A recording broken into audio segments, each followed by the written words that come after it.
Hello, welcome. So today we're going to be taking another look at Am I the Butthole? I know, 2 in a row, aren't you lucky?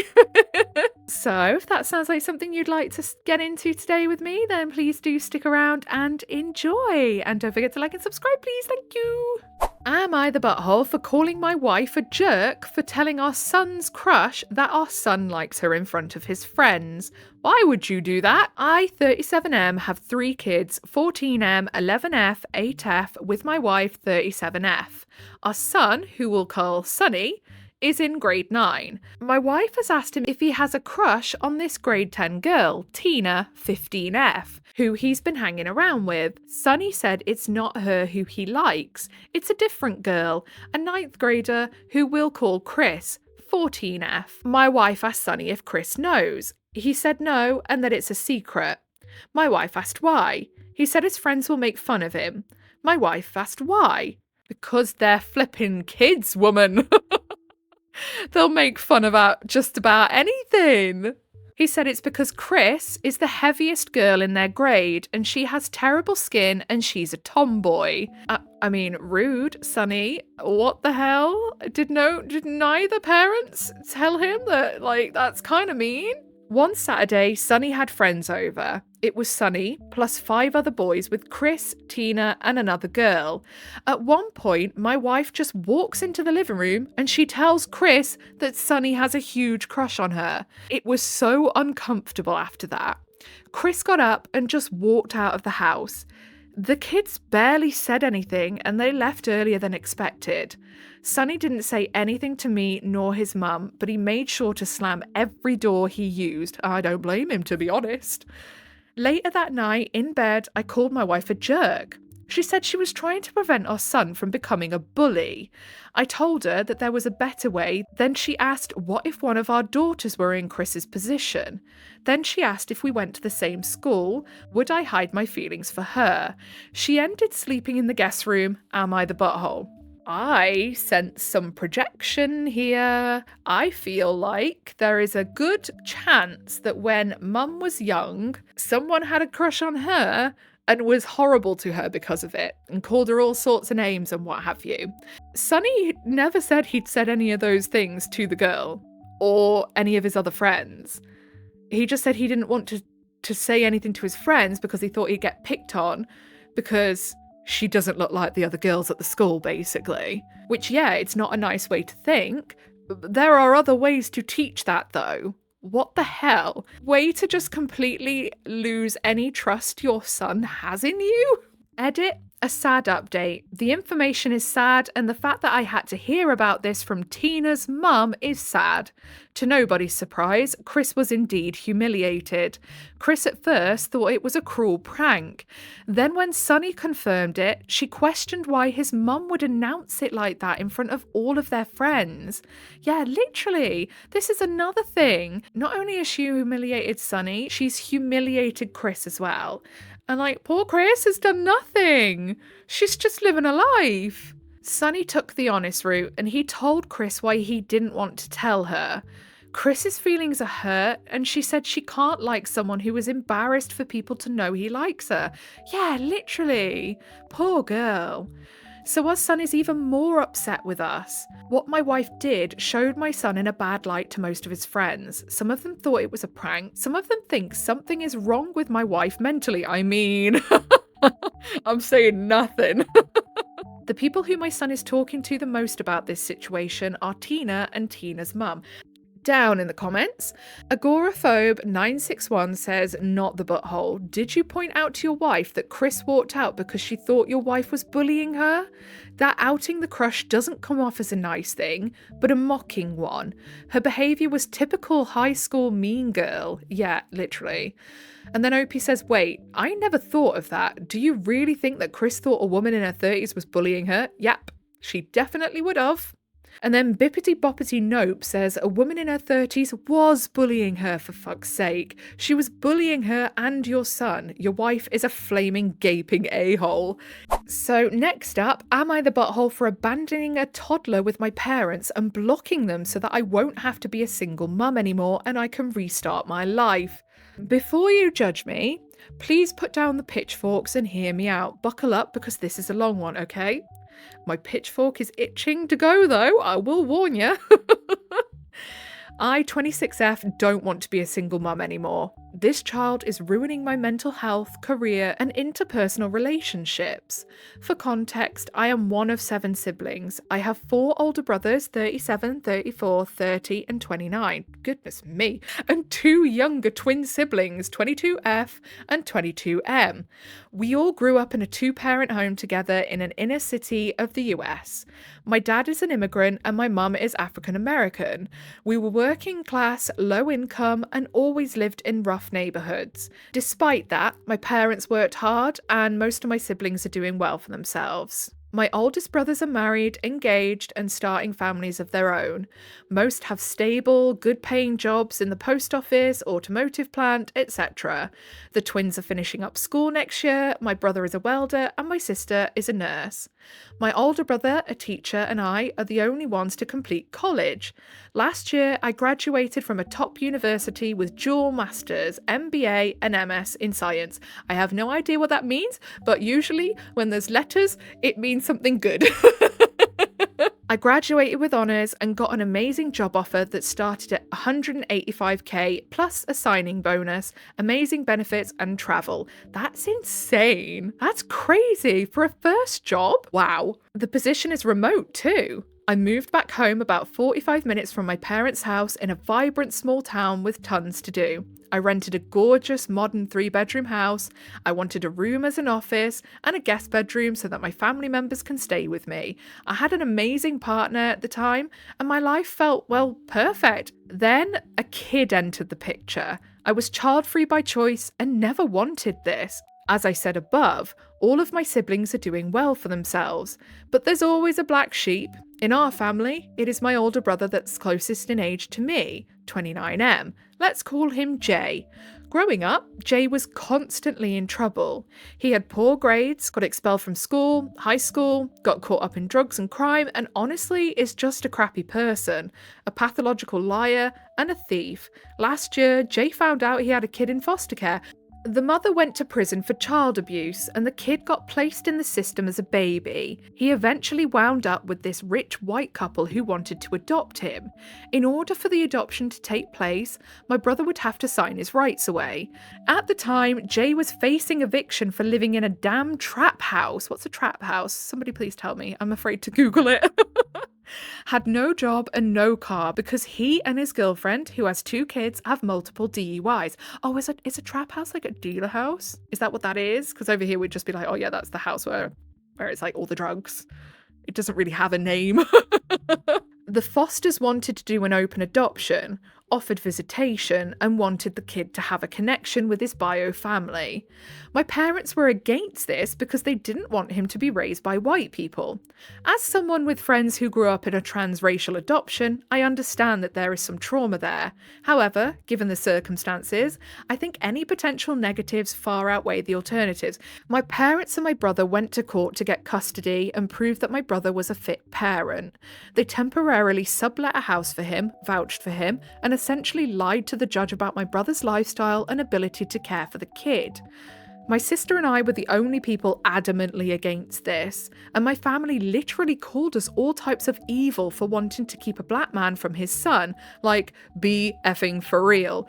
All of this was happening during my final year of grad school. Long story short, my brother won the case and got custody of his son. Yay.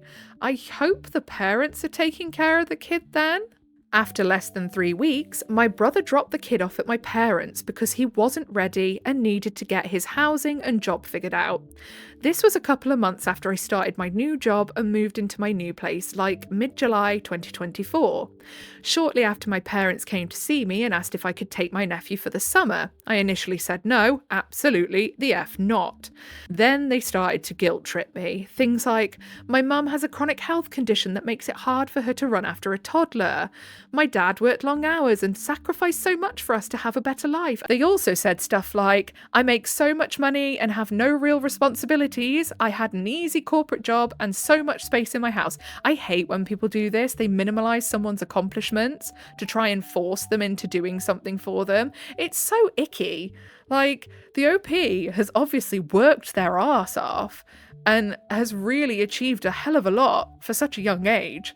My dad talked about how he immigrated with nothing, and then we only survived because family uplifts family. When I was still hesitant, they then shifted to saying I was selfish and a bad person. You're not at all. This eventually got to me. I later learned in therapy that I carry a sense of survivor's guilt for essentially making it out of the hood, while so many people in my family are still struggling and living paycheck to paycheck. I think that's so harsh to tell the OP that they're a bad person if they don't take on a child that was never their responsibility in the first place.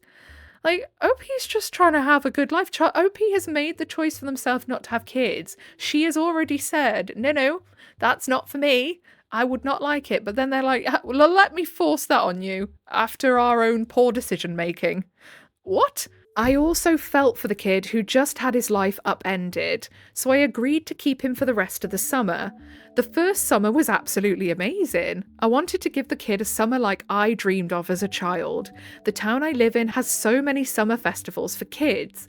We went kayaking, to parks and zoos and museums. My ex and I took him to camping, to art classes. My grad school friends also helped, and we basically showered him with love and community and experiences. I also turned my guest room into a kids' room. Got a play set for the yard. FYI, so many people give these away on Facebook Marketplace for free. Taught him how to garden and did fun educational activities as well. I wanted to make him feel cared about since he lost the only family he knew. If you haven't guessed yet, the summer ended and my brother never got his crap together. What a surprise. Weeks turned into months and I found myself a work-from-home mum. The novelty of having a kid around wore off and my friendships became strained. My ex didn't sign up to be a full-time parent and he left me. I had to turn down every opportunity to travel at my new job because of the kid, and my career suffered. Also, the expenses. Food, daycare, medical bills. He's not on my insurance, so now I have so much effing debt on top of student loans. I can afford this, but I don't want to afford it. I'm also starting to suspect that the kid has ADHD and also needs therapy. I mean, if the kid was in the foster system, they probably absolutely need therapy. And yeah, children are so expensive. Oh my God. Trust me, as the owner of 2 children humans, they are so expensive. They eat so much. And I'm just like, where does it go? Where does it go? I'm a fully grown adult.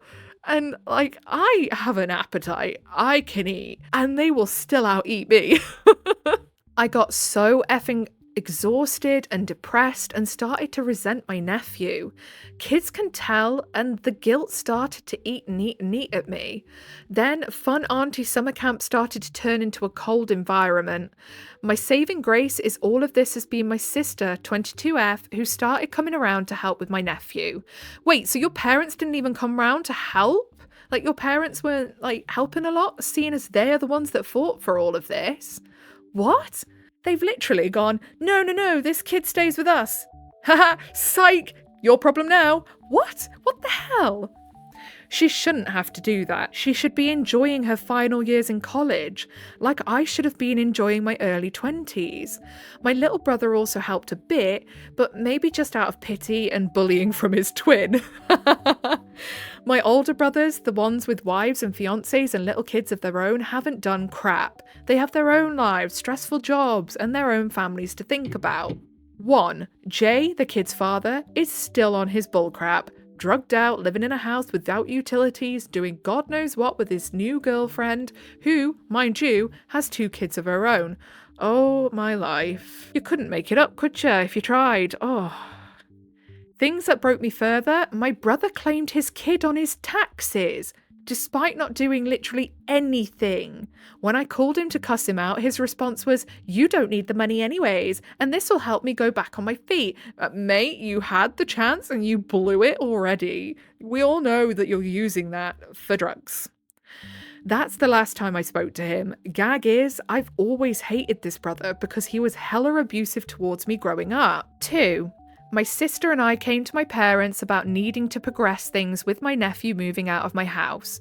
My brother is clearly unfit and they knew this, but we were trying to be productive and think of a way for my 6 adult siblings and parents to help with care. You know, all that crap they were saying about it takes a village. My dad responds with, "Think of this as a good thing. You, my sister and I, and young women, this is perfect training for when you become mums." So I have a feeling they knew you wanted to be child-free and thought this is our opportunity to force a kid on her instead. Mind you, my sister is 22 and I'm 26, and we are both leaning towards child-free by choice. Also, indeed. 3, I met someone, literally the most amazing, kind-hearted, gorgeous man I've ever been with. It's still very early. We've been seeing each other for 5.5-ish months, and I really effing like him. We have similar interests and worldviews and careers, incomes. I think we're very well matched, and I want to see where things go with him. He's also child-free by choice and has been very sympathetic to my situation. He sounds amazing. I have so much anxiety over him leaving me like my ex did, and I'm also wary of this relationship becoming some type of escapism from my life, or worse, me idealizing him in some way. I want to be able to date without the weight of these things. 4, the final straw was that my brother's girlfriend got custody of her kids again, and he piss off. No, he didn't. He stepped up. What the hell? And moved him into their house. Now he's playing house with her, still in deplorable conditions, while leaving me to care for his kid, and had the nerve to brag about it. So last weekend, during Memorial Day, my parents had a family get-together. My sister bought most of my nephew's things and put them in the spare room. I love how your sister's helping you with this, that's great. I told my nephew he'd be staying with Grandma and Grandpa for a while, and midway through the day, we left. I blocked my dad and brother completely, and I left my mum a long text explaining everything. Unsurprisingly, I've been getting crucified, called all kinds of names and horrible things by my male family members. Funny how they never said this to my brother when he initially dropped the kid off. Yeah, because they obviously are of the more misogynistic persuasion and think that women should be looking after the kids, even if they're not their own. My mum has been trying to plead with me, but I've been ignoring her because if anyone could get to me, it would be her. I don't think I'm being an asshole towards my family. They've lied, manipulated, and used me. They've derailed my life. However, I can't stop thinking about my nephew. I have so much guilt and pain about leaving him with my parents like that. After his birth mum abused him, he was ripped away from foster parents, my brother abandoned him, my parents tossed him aside to me, and now I'm doing the same thing. There is an extra level of guilt because of the life I exposed him to when he was with me. If he goes to my brother, he'll have horrible living conditions. If he stays with my parents, he'll have stability, but my parents will still be living in a rougher neighbourhood. I just feel like he's going to have so much trauma from this, and I'm adding to it. Kids are smart. He is smart. I know he could feel my bubbling resentment towards the situation and subsequently him. He can probably hear the conversations my family is having around him. I just feel like he's suffering, and I feel like an a-hole, like all the things my family says about me being selfish and heartless are true. I never asked for this. I never wanted this. This wasn't supposed to be my responsibility. I shouldn't have been forced to be a single parent for nearly a year.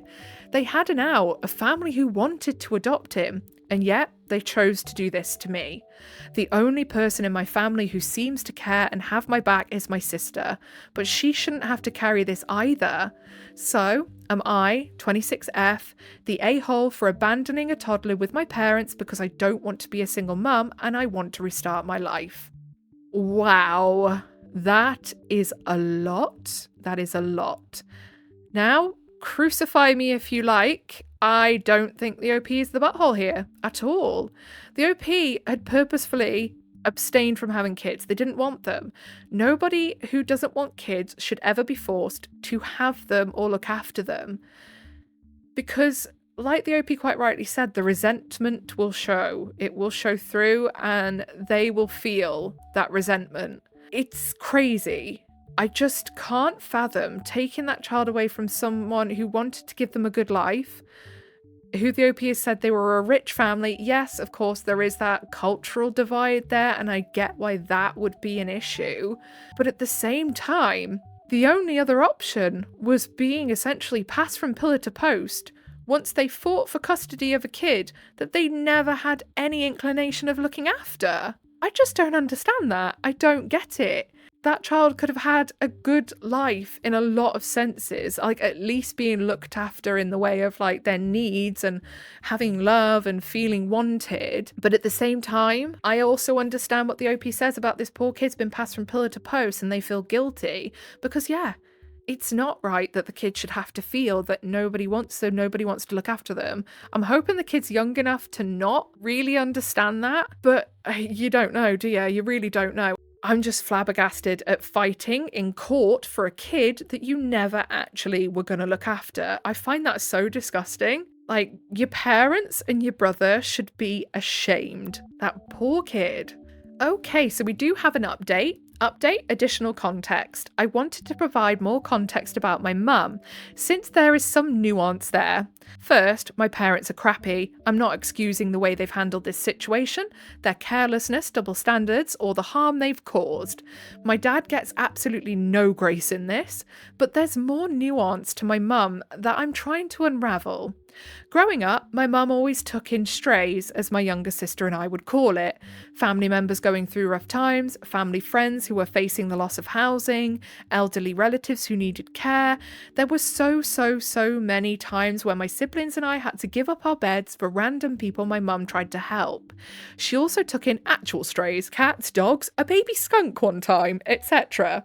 All of this, however, was usually at the expense of her actual kids. Oftentimes, we were forced to do the labour of taking care of the house guests, from babysitting to making food, etc. This mostly fell on my sister and I, to be honest. See, I feel like there is something where there can be a slight addiction to the feeling you get when helping people, despite whether you have the means to or not. And I feel some people get very carried away in that feeling of, being the knight in shining armour, and they don't actually sit down and think, well, do I have the capability to be that knight in shining armour? Or should I really rein it in and, look after my own kids first and make sure that they're not suffering because of my want to feel like the good guy, The main reason I think she pushed so hard for me to take my nephew was because she would have done so without hesitation if she were physically able. I think this also played into her not wanting him to be adopted, along with the prejudice. This, like I said, is not an excuse. There's still an element of her being controlling and neglecting her children. The expectation that my sister and I have to think and act the way she does and guilt-tripping us when we don't, that there's something wrong with us for not giving our lives in complete service of others.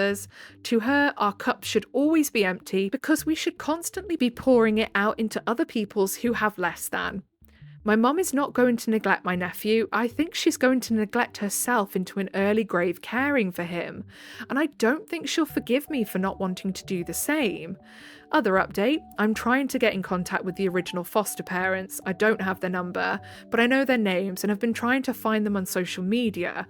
I don't know his original caseworker or stuff about the court ruling, but I'm trying to find that too.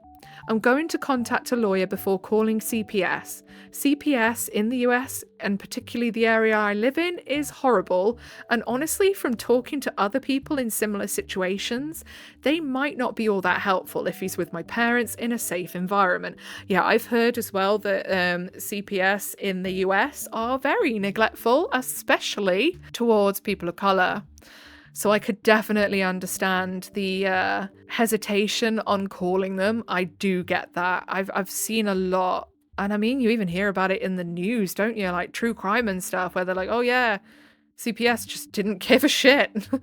Like CPS even gave them to someone who then abused them, So I totally understand that.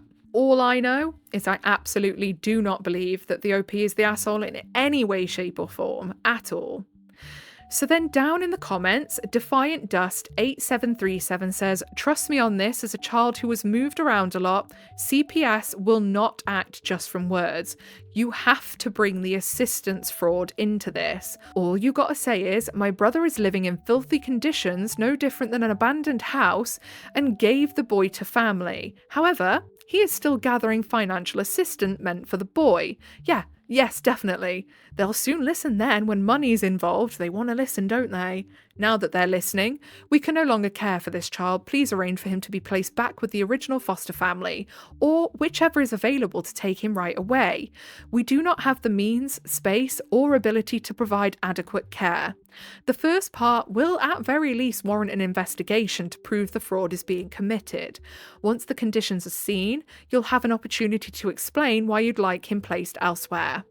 Okay, so I think that's all we've got time for today. So if you made it all the way to the end with me, then I appreciate you very, very much. If you'd like to give a little like and a subscribe, and maybe even turn your notifications on, I'd appreciate you even more. Other than that, I'm going to disappear and get to bed. Whatever it is you're doing for the rest of the day, I hope you have a really good rest of your day. Goodbye.